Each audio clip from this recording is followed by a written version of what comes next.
प्रति सोमवार व्रत कथा। एक समय की बात है, किसी नगर में एक साहूकार रहता था। उसके घर में धन की कोई कमी नहीं थी, लेकिन उसकी कोई संतान नहीं थी। इस कारण वह बहुत दुखी था। पुत्र प्राप्ति के लिए वह प्रत्येक सोमवार व्रत रखता था और पूरी श्रद्धा के साथ शिव मंदिर जाकर भगवान शिव और पार्वती जी की पूजा करता था। उसकी भक्ति देखकर एक दिन माँ पार्वती प्रसन्न हो गई और भगवान शिव से उस साहूकार की मनोकामना पूर्ण करने का आग्रह किया। पार्वती जी की इच्छा सुनकर भगवान शिव ने कहा कि हे पार्वती, इस संसार में हर प्राणी को उसके कर्मों का फल मिलता है और जिसके भाग्य में जो हो उसे भोगना ही पड़ता है। लेकिन पार्वती जी ने साहूकार की भक्ति का मान रखने के लिए उसकी मनोकामना पूर्ण करने की इच्छा जताई।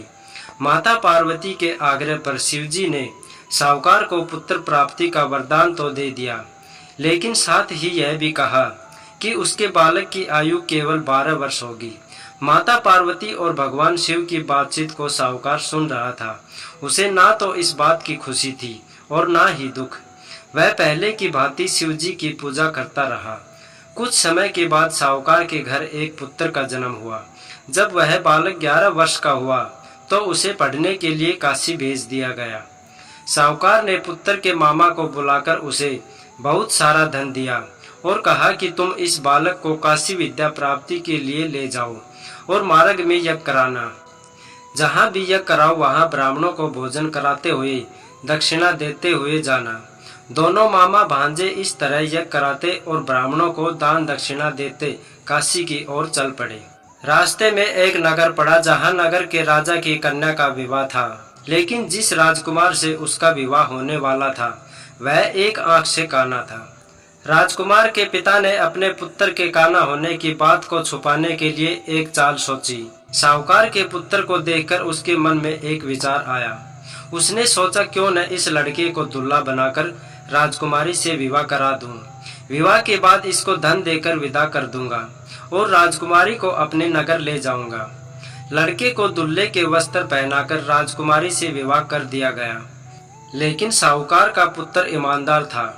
उसे यह बात न्यायसंगत नहीं लगी।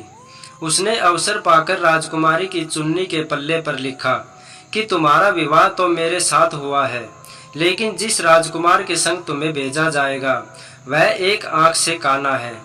मैं तो काशी पढ़ने जा रहा हूँ। जब राजकुमारी ने चुन्नी पर लिखी बातें पढ़ी तो उसने अपने माता पिता को यह बात बताई।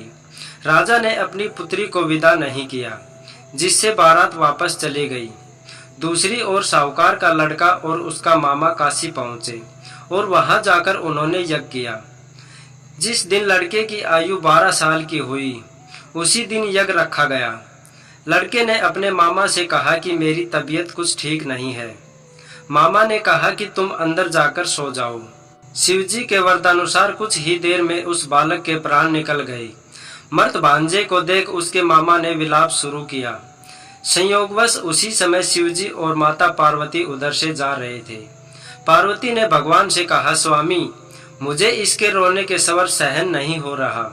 आप इस व्यक्ति के कष्ट को अवश्य दूर करें। जब शिवजी मृत बालक के समीप गए तो वह बोले कि यह उसी साहूकार का पुत्र है जिसे मैंने 12 वर्ष की आयु का वरदान दिया। अब इसकी आयु पूरी हो चुकी है। लेकिन मातृभाव से विभोर माता पार्वती ने कहा कि हे महादेव, आप इस बालक को और आयु देने की कृपा करें, अन्यथा इसके वियोग में इसके माता पिता भी तड़प तड़प कर मर जाएंगे। माता पार्वती के आग्रह पर भगवान शिव ने उस लड़के को जीवित होने का वरदान दिया। शिवजी की कृपा से वह लड़का जीवित हो गया। शिक्षा समाप्त करके लड़का मामा के साथ अपने नगर की ओर चल दिया। दोनों चलते हुए उसी नगर में पहुंचे जहां उसका विवाह हुआ था। उस नगर में भी उन्होंने यज्ञ का आयोजन किया। उस लड़के के ससुर ने उसे पहचान लिया और महल में ले जाकर उसकी खातिरदारी की और अपनी पुत्री को विदा किया। इधर साहूकार और उसकी पत्नी भूखे प्यासे रहकर बेटे की प्रतीक्षा कर रहे थे। उन्होंने प्रण कर रखा था कि यदि उन्हें अपने बेटे की मृत्यु का समाचार मिला तो वह भी प्राण त्याग देंगे। परंतु अपने बेटे के जीवित होने का समाचार पाकर वह बेहद प्रसन्न हुए। उसी रात भगवान शिव ने व्यापारी के सपन में आकर कहा, हे श्रेष्ठी, मैंने तेरे सोमवार के व्रत करने और व्रत कथा सुनने से प्रसन्न होकर तेरे पुत्र को लंबी आयु प्रदान की है। इसी प्रकार जो कोई सोमवार व्रत करता है या कथा सुनता और पढ़ता है, उसके सभी दुख दूर हो जाते हैं और समस्त मनोकामनाएं पूर्ण होती हैं। जय भोले की।